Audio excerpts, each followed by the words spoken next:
আসসালামু আলাইকুম। সবাই কেমন আছেন? আশা করি সবাই ভালো আছেন। আমিও ভালো আছি। গত ক্লাসে আমরা হিসাব বিজ্ঞান বিভাগের নবম দশম শ্রেণী হিসাব বিজ্ঞান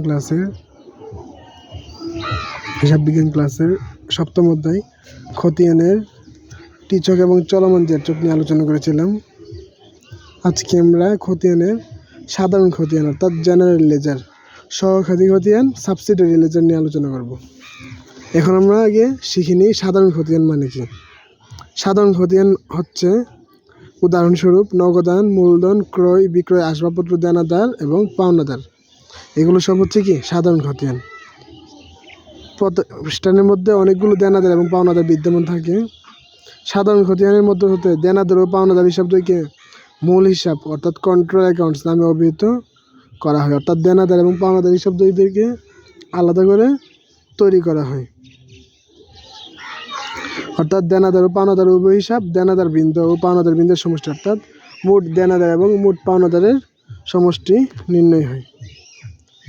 তাহলে দেনাদার এবং পাওনাদার হচ্ছে কি সহকারী খতিয়ানের উদাহরণ। আর সাধারণ খতিয়ান বলতে সকল ধরনের হিসাব বলতে যে হিসাবগুলো আমরা বলছি সেগুলো। অর্থাৎ আমরা একটা কৌশল শিখতে পারি যে সহকারী খতিয়ানের মধ্যে পাওনাদার এবং দেনাদার হিসাবগুলো আসবে, আর সহকারী খতিয়ানের মধ্যে আসবে কোনগুলো? দেনাদার এবং পাওনাদার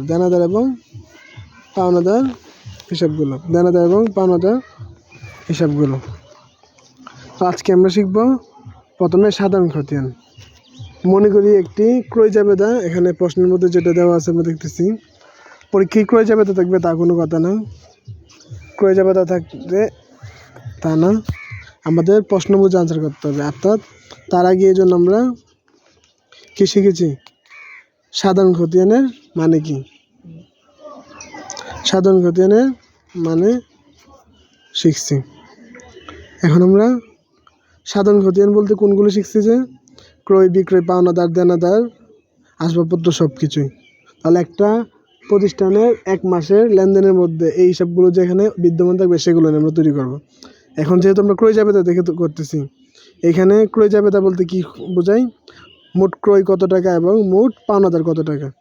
যেটা ক্রয় সেটাই পাওনাদার, যে টাকাটা ক্রয় সেই টাকাটাই পাওনাদার, অর্থাৎ একটা ডেবিট একটা হচ্ছে ক্রেডিট। তাহলে আমরা সাধারণ খতিয়ানে কী করবো? এখান থেকে আমরা দুইটা হিসাব সৃষ্টি করতে পারি, একটা হচ্ছে ক্রয়, একটা হচ্ছে পাওনাদার। তাহলে ক্রয় হিসাবে কত টাকা? 40,400 টাকা। যেহেতু ডেবিট, এই জন্য আমরা কী করবো? এই জন্য আমরা ডেবিট পাশে লিখবো, বিপরীত হিসাব হচ্ছে কি? পাওনাদার। তারপর এখানে এই যে ডেবিট পাশে এতটুকুই। এরপর হচ্ছে পাওনাদার হিসাব কত টাকা? 40,400। তার বিপরীত কি? ক্রয় হিসাব। এই জন্য ক্রয় হিসাব দিয়ে পাওনাদার কি হয়? ক্রেডিট হয়। এই জন্য এখানে ক্রেডিট পাশে লিখছি। তারপর উদ্ধৃত বাজারে ক্রেডিট পাশে। এখন আমরা শিখবো সহকারী খতিয়ান। সেম মমতাজ এন্টারপ্রাইজের ক্রয় জাবেদার মধ্যে হতে সহকারী খতিয়ান। সহকারী খতিয়ানের আমরা উদাহরণ হিসেবে কি শিখছিলাম? দেনাদার এবং পাওনাদার। তাহলে এখানে কি আছে? পাওনাদার আছে। কি আছে? যেহেতু ক্রয় জাবেদা অবশ্যই পাওনাদারই থাকবে, আর যদি বিক্রয় জাবেদা হতো তাহলে দেনাদার থাকতো। তাহলে পাওনাদারের মধ্যে কে কে আছে এখানে? রাজীব স্টোর, রাখি ট্রেডার্স, হায়দার এন্টারপ্রাইজ। তাহলে তিনটা হচ্ছে কি? ওরা হচ্ছে আলাদা আলাদাভাবে পাওনাদার। তাদেরকে আমরা কী করবো? আলাদা আলাদাভাবে নির্দিষ্ট করে লিখবো। তাহলে প্রথমে কি আছে? রাজীব স্টোর্স। এই যে রাজীব স্টোর্স, সহকারী খতিয়ান রাজীব স্টোর্স। আরেকটা কথা আমরা বলতে ভুলে গেছি, সেটা হচ্ছে গড়গুলো কিন্তু একই রকম থাকবে, জাস্ট উপরে সাধারণ এবং সহকারী উল্লেখ করতে হবে, এতটুকু। তার মানে বেশি আর কোনো কিছুই না, তাহলে 3 তারিখ কি আছে? রাজীব স্টোরের কত? 17,600। তার বিপরীত কী ছিল? যেহেতু ক্রয় জাবেদা অর্থাৎ ক্রয় করছিল, ক্রয় হিসাব দিয়ে ক্রেডিট পাশে 7,600। তারপর হচ্ছে রাখি ট্রেডার্সের হিসাবে কত টাকা? 12,300। সবারই বিপরীত হিসাব হচ্ছে ক্রয়, এই জন্য রাখি ট্রেডার্সে ক্রয় হিসাব দিয়ে কী দিচ্ছে? 12,300। অর্থাৎ পাওনাদার বা যে কোনো প্রতিষ্ঠানের নামে যে পাওনাদার সেটা নর্মালি কী হয়? ক্রেডিট হয়। তারপর হচ্ছে হায়দার এন্টারপ্রাইজে কত ছিল? 10,500। তার বিপরীত কি ক্রয় হিসাব, ক্রয় হিসাব দিয়ে ক্রেডিট পাশে 10,500। এখানে তেমন কোনো কিছুই না, জাস্ট অ্যাকাউন্টটা বসে, যেটা ডেবিট পাশে সেটা ডেবিট পাশে, আর যেটা ক্রেডিট পাশে সেটা ক্রেডিট পাশে যাবে। তারপর এখন যদি আমরা বিক্রয় জাবেদা থেকে শিখতে চাই, বিক্রয় জাবেদা থেকে শিখতে চাই, তাহলে এখানে বিক্রয় জাবেদার মধ্যে আমরা কি দেখতেছি, ওই যে একটু আগে শিখে আসছি যে ক্রয়ের সময় ক্রয় এবং পাওনাদার, আর ক্রয় এবং পাওনাদার, আর বিক্রয়ের সময় দেনাদার এবং বিক্রয়, দেনাদার এবং বিক্রয়। তাহলে এখানে দেনাদার হিসেবে কে কে আছে? Kajal enterprise, Monika traders, Bimal and brothers. তাহলে কাজল এন্টারপ্রাইজ আলাদা হিসাব বলতে গেলে একজনের 25,460, 17,240, 13,300। যেহেতু আমরা কী করব, সহকারী খতিয়ানে জাস্ট আমরা কি করি, আলাদা আলাদা হিসাব দেখে, কিন্তু সাধারণ খতিয়ানে বিক্রয় যে সব বিক্রয় একসাথে এবং দেনাদার যে সব দেনাদার একই সাথে। তাহলে এখানে দেনাদার বললেও হবে কত? 56,000 টোটাল। বিক্রয় বললে হবে কত? 56,000। তাহলে আমরা যেহেতু বিক্রয় হিসাব আগে তৈরি করব, কি তৈরি করব? বিক্রয় হিসাব। বিক্রয়ের বিপরীত কি? বিবিধ দেনাদার হিসাব। বিক্রয় নর্মালি ক্রেডিট হয়, জন্য ক্রেডিট পাশে 56,000, উদ্ধৃত জেরে 56,000। তারপরে বিবিধ দেনাদার, বিবিধ দেনাদার হিসাবে দিয়ে করলে বিবিধ দেনাদারের বিপরীত হিসাব কি ছিল? বিক্রয় হিসাব। বিবিধ দেনাদার অর্থাৎ দেনাদার মানে হচ্ছে কি? বকেয়া আয়। বকেয়া আয় মানে হচ্ছে সম্পদ বাড়ছে, আর সম্পদ বাড়লে ডেবিট পাশে, এই জন্য ডেবিট পাশে লিখছে 56,000। তারপর উদ্ধৃত জেরে 56,000। এখন যাই সহকারী খতিয়ান। শাহজাহান অ্যান্ড সন্সের বিক্রয় জাবেদা থেকে সহকারী খতিয়ান। সহকারী খতিয়ান বলতে আমরা শিখছি যে আলাদা আলাদা দেনাদার বা আলাদা আলাদা পাওনাদার। এখানে পাওনাদার না, সরি, দেনাদার কয়জন আছে? 3 জন। Kajal enterprise, Monika traders, Bimal and brothers. আচ্ছা, আমরা একটা কথা একটু আগেও বলে এসেছি, এখন আবারও বলতেছি, সেটা হচ্ছে যে আমাদের পরীক্ষায় কিন্তু বিক্রয় জাবেদা থাকবে এমন কোনো কথা নেই। আমাদের পরীক্ষায় 1 মাসের লেনদেনের রেকর্ড দেওয়া থাকবে, সেখান থেকে আমাদের বুঝে নিতে হবে যে কোন লেনদেন থেকে কোন জাবেদাটা হতে পারে এবং কোন জাবেদাটা থেকে কোন হিসাবটা আসতে পারে। সেই হিসাব অনুযায়ী আমরা যে বেসিক শিখছি, যেমন সহকারী খতিয়ানে বিভিন্ন প্রতিষ্ঠান বা বিভিন্ন দেনাদার পাওনাদারের নাম দিয়ে আসবে, আর সাধারণ খতিয়ানে ক্রয় বিক্রয় যে হিসাবগুলো শিখছি ওইভাবে করে আমরা তৈরি করব। তাহলে প্রথমে আছে কি? কাজল এন্টারপ্রাইজ। প্রথমে কি আছে? কাজল এন্টারপ্রাইজ। এর বিপরীত কে ছিল? বিক্রয় হিসাব। এই জন্য বিক্রয় হিসাব দিয়ে কত টাকা? 25,460 ডেবিট পাশে লিখছে। কেন লিখছে? কারণ কাজল এন্টারপ্রাইজ হচ্ছে দেনাদার, অর্থাৎ আমি ওর থেকে টাকা পাবো, যেটা ভবিষ্যতে পাবো সেটা হচ্ছে কি? সম্পদ। তারপর হচ্ছে মনিকা ট্রেডার্স। সেমভাবে মনিকা ট্রেডার্স দিয়ে তার বিপরীতকে বিক্রয় হিসাব দিয়ে 17,240। তারপরে Bimal and brothers. Bimal and brothers দিয়ে তার বিপরীত হিসাব কি? বিক্রয় হিসাব। কত টাকা? 13,300। এই জন্য ডেবিট পাশে 3,300। ডেবিট কার্ড পাশে কেন আসছে আমি আবারও বলতেছি, যদি নগদে বিক্রি করতাম অবশ্যই নগদ টাকা বাড়তো, যেহেতু বাকি যে বিক্রি করছি দেনাদার নামে সম্পদ বাড়ছে, অর্থাৎ আমি টাকাটা পাই নাই, কিন্তু ভবিষ্যতে কি? টাকাটা পাবো, ভবিষ্যতে টাকাটা পাবো। এই হচ্ছে আমাদের মমতাজ এন্টারপ্রাইজের সহকারী এবং সাধারণ খতিয়ান। এখন আমরা আসি ক্রয় ফেরত এবং বিক্রয় ফেরত জাবেদা থেকে কীভাবে সাধারণ এবং সহকারী খতিয়ান তৈরি করা হয়। এখন আমরা ক্রয় ফেরত জাবেদা হিসেবে একজন দেখতেছি, Bakshi electric store. Bakshi electric store.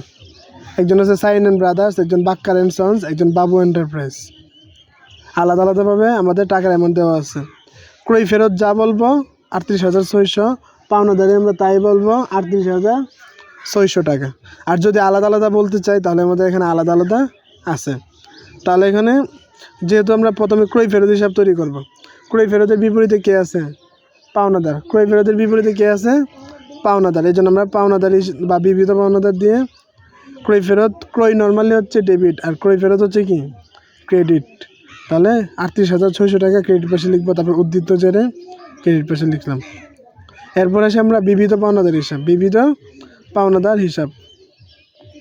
আচ্ছা, আরেকটা কথা আমরা শিখব মাঝখান দিয়ে, সেটা হচ্ছে পাওনাদার। আমরা কিন্তু সহকারী খতিয়ানে পাওনাদার শিখছি, কিন্তু পাওনাদার সহকারী খতিয়ানে যে কোনো পাওনাদার হতে পারে, প্রতিষ্ঠানের নাম যে কোনো কিছু হতে পারে, কিন্তু পরীক্ষার প্রশ্নে যে প্রতিষ্ঠানের নাম থাকবে সেই নামটা দিয়ে আমরা সহকারী খতিয়ান তৈরি করব, কোনো পাওনাদার দিয়ে না, কিন্তু কোনো পাওনাদার দিয়ে না। এবং সহকারী খতিয়ানে প্রতিটি পাওনাদার বা প্রতিটি দেনাদার বা প্রতিটি অ্যাকাউন্টসের আলাদা আলাদা হিসাব দেখাতে হবে। কিন্তু সাধারণ খতিয়ানে যে আমরা পাওনাদার বা দেনাদার দেখাই সেটা হচ্ছে কি একবারে টোটাল একটা মাসের মধ্যে যে পাওনাদার সৃষ্টি হয়েছে টোটাল, যেমন এখানে টোটাল পাওনাদার কত 38,600, এই জন্য পাওনাদার হিসাব দিয়ে 38,600 লিখছে। তার বিপরীত হিসাব কী ছিল? ক্রয় ফেরত। বিপরীত হিসাব কী ছিল? ক্রয় ফেরত হিসাব। পাওনাদার হচ্ছে কি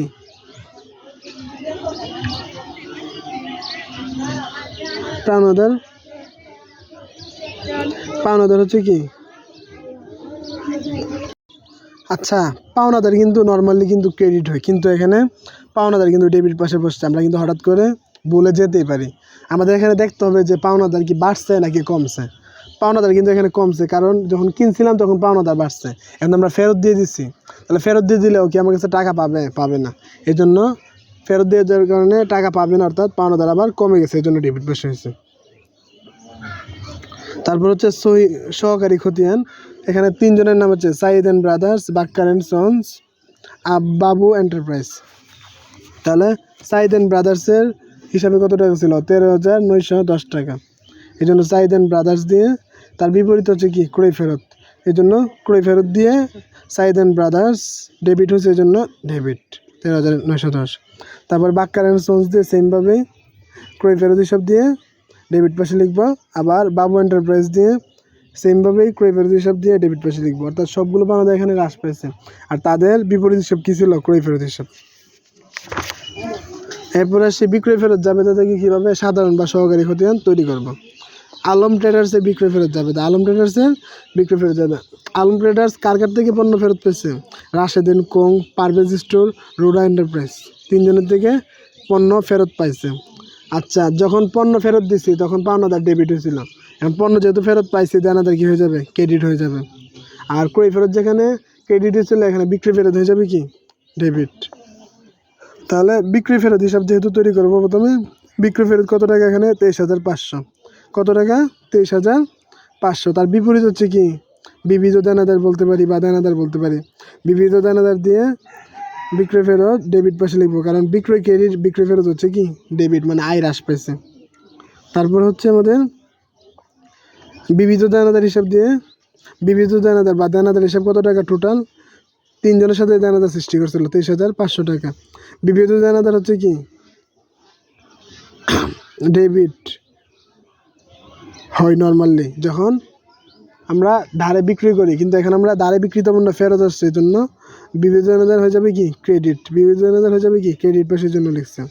বিবিধ দেনাদারের বিপরীত কে ছিল? বিক্রয় ফেরত হিসাবে, এই জন্য বিক্রয় ফেরত হিসাব দিয়ে ডেবিট ক্রেডিট পাশে 23,500 টাকা লিখছে। তারপর উদ্ধৃত বা জেরের ঘরে। সহকারী খতিয়ান। সহকারী খতিয়ানের মধ্যে রাশেদ অ্যান্ড কোং ছিল, পারভেজ স্টোর ছিল, রুনা এন্টারপ্রাইজ ছিল। রাশেদ অ্যান্ড কোং হিসাব দিয়ে তৈরি করছি। রাশেদ অ্যান্ড কোং এর বিপরীত কে ছিল? বিক্রয় ফেরত। এই যে বিক্রয় ফেরত হিসাব দিয়ে এই রাশেদ অ্যান্ড কোং মানে দেনাদার হ্রাস পেয়েছিল, এই জন্য দেনাদার হ্রাস পেলে কি ক্রেডিট, এই জন্য ক্রেডিট পাশে লিখছে। সেমভাবে পারভেজ স্টোরও দেনাদার হ্রাস পেয়েছিল, এই জন্য ক্রেডিট পাশে 8,650।